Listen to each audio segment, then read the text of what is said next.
ப்ராப்பரா லிப்ஸ்டிக் போடுறதுக்கான டெக்னிக் என்ன அப்படின்னு பார்த்தீங்கன்னா, லிப் லைனர் எடுத்துட்டு லிப்போட அவுட்டர் கார்னரில் நம்ம ஷேப் பண்ணணும். அந்த ஷேப் வந்து ப்ராப்பரா எல்லா இடத்துலையும் வந்து ஈவனா இருக்கிற மாதிரி நம்ம ஸ்ப்ரெட் பண்ணி, நம்ம வந்து நீட்டா வந்து லிப் லைனரை வந்து ப்ராப்பரா போட்டுட்டு, அதுக்கப்புறம் உள்ளுக்குள்ள வந்து நம்ம லிப்ஸ்டிக் வந்து ஃபில் பண்ணணும்.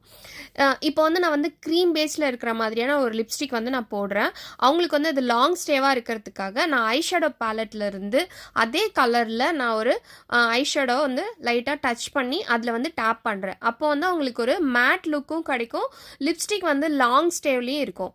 ஸோ இப்போ வந்து மேட்டா இருக்கு, எனக்கு லைட்டா வந்து ஷிம்மரியா வேணும் அப்படின்னு சொல்லிட்டு அவங்க கேட்குறாங்க அப்படின்னா, அதே பேஸ்ல நான் வந்து பாருங்க ஒரு ஷிம்மரி இத வந்து நான் லைட்டா டச் பண்ணிக்கிறேன். டச் பண்ணிட்டு அத ரொம்பவே லைட்டா, ரொம்ப ஆடா போடாம ரொம்பவே லைட்டா அவங்களுக்கு வந்து டேப் பண்ணி விட்டீங்க அப்படின்னா, ஒரு நீட்டான ஒரு ஷிம்மரி ஷேடும் உங்களுக்கு கிடைக்கும். லிப் ரொம்ப ப்ராப்பரா இருக்கும். ட்ரை பண்ணி பாருங்க இதே மாதிரி. பாய்.